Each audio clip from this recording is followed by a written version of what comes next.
Hello and welcome back to Kim Reads as we continue with Changes for Felicity. Chapter 3, Grandfather's Errand. Sunday morning was gray and bitterly cold. Felicity kept her hands in her mitts and muff as the family walked to church. She held tightly to something special she tucked inside her muff to give to Elizabeth if she had the chance. She looked for Elizabeth in the churchyard but did not see her. The whisper had just begun when a whisper swept through the church. Felicity looked around to see Mrs. Cole leading Elizabeth and her sister Annabel down the aisle. Mrs. Cole held her head high.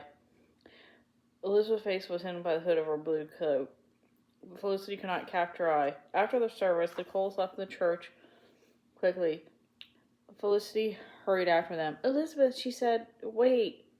Elizabeth turned around, but Mrs. Cole took her firmly by the hand and pulled her away. Felicity ran to catch up. "Elizabeth," she said, "take this." From the muff, she pulled out a sample of stitches she had finished last spring. There was a bluebird on it, just the color of Elizabeth's cloak. And under the bluebird, it said, "Faithful friends forever be." Felicity thrust the sampler into Elizabeth's hand.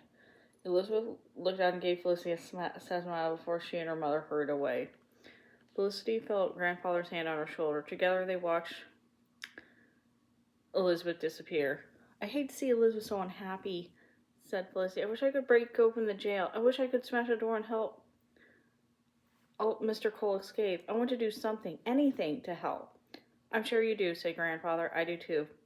Icy rain fell all day, all night long, and on to the morning. The next day the ground was slick and the trees groaned under a coating of ice. Mrs. Merriman would not allow the children to go out of doors. They played together in front of the parlor fire. Felicity sat on the floor with the baby Polly in her lap. It was comforting to hold Polly's warm little body and spin the top for her and listen to her coo with delight.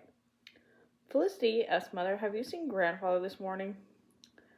"No, Mother," said Felicity, "not since breakfast." "Oh dear," fretted Mrs. Merriman. "He's gone out in this weather. It'll make his cold worse." She looked out the window at the freezing rain.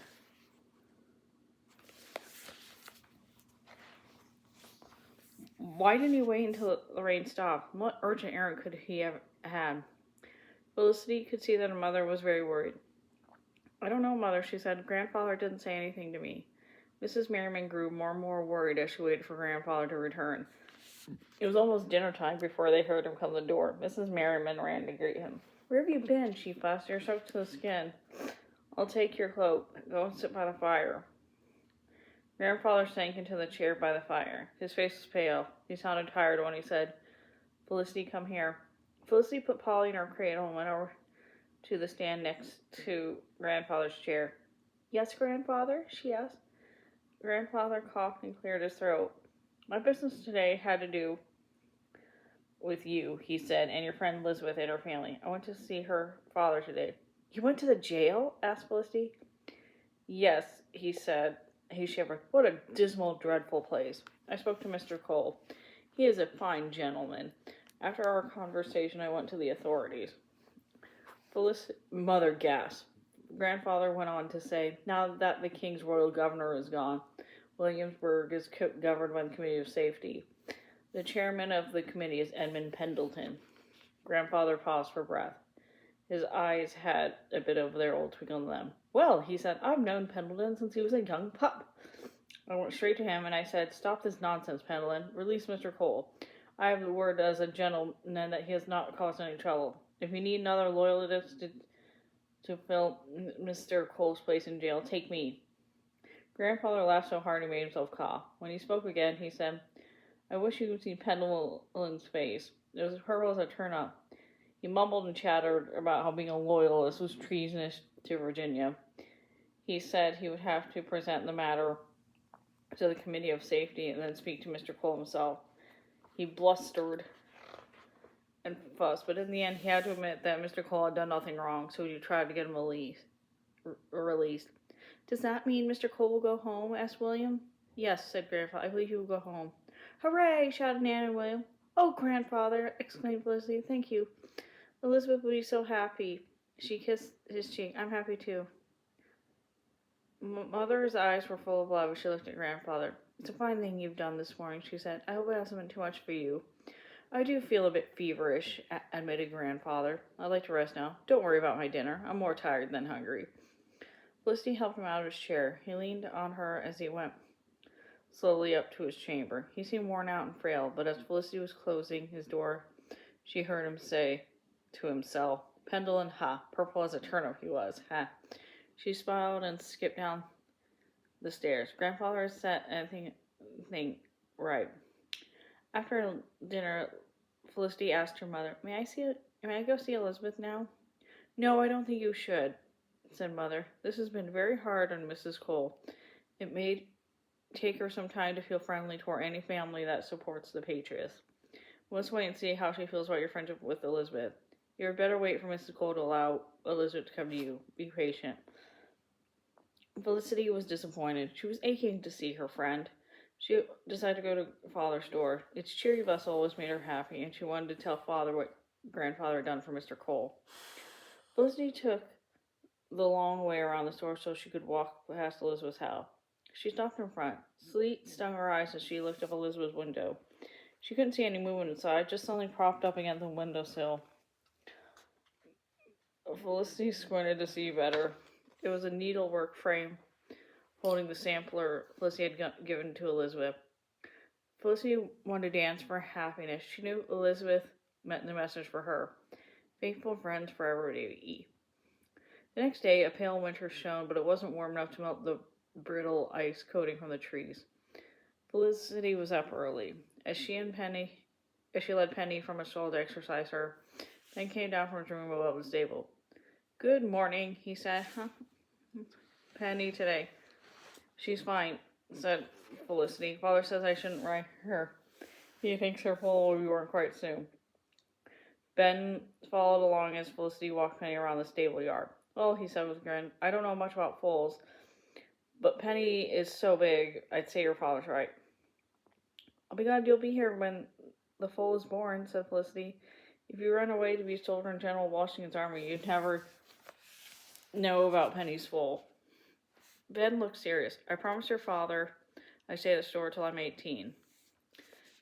He said, I won't break my promise. But when the day comes, I'll go fight with the Patriots. I won't change my mind about that. Not ever.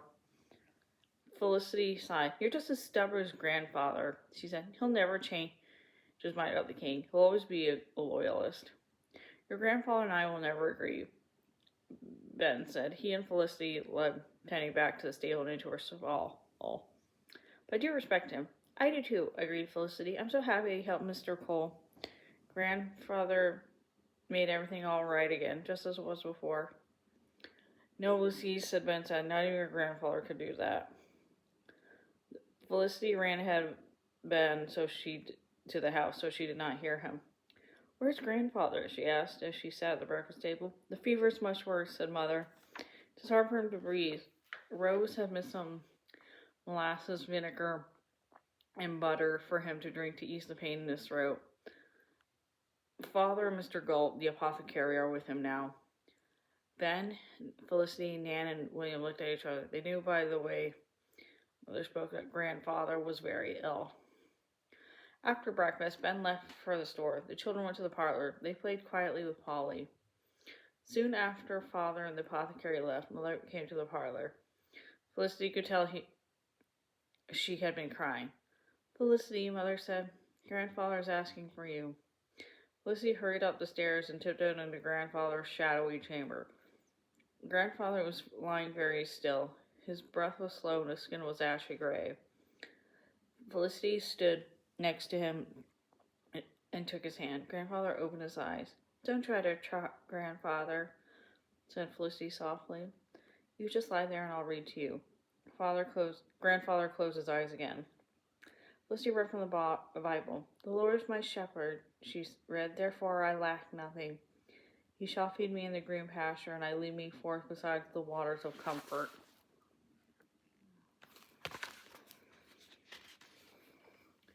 Felicity looked at Grandfather. That part always makes me think of your plantation, she said. I imagine lying in the green grass in the big pasture on the hill on a sunny day. The river is comforting. It's peaceful, the way it flows along so smoothly. You'll be back there soon, Grandfather. You'll feel fine once you get back to your plantation. Grandfather reached up and stroked her cheek. "Dear Lissy," he whispered. He sighed and went back to sleep. Lissy kissed his forehead and then tiptoed away. Days passed and Grandfather grew weaker and weaker. One night after Felicity and Nan went to the bed in the chamber they were sharing while Grandfather visited, Felicity heard voices and saw light moving in the passage outside their door. She thought about the apothecary had probably come again. Nan woke up too. They lay in the dark listening. In a little while the door opened and Mother came in. She put the candlestick on the table, sat on the bed, and took each one by the hand. "My girls," she said in a shaking voice, "your grandfather died just a few minutes ago." Her voice faltered, and she said very softly, "He loved you both very much. God rest his soul." Nan cried bitterly. Felicity was silent as she clung to her mother.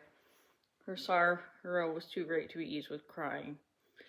Mother sat with Nan and Felicity until the sky lightened to gray and the last star disappeared. That's the end of that chapter.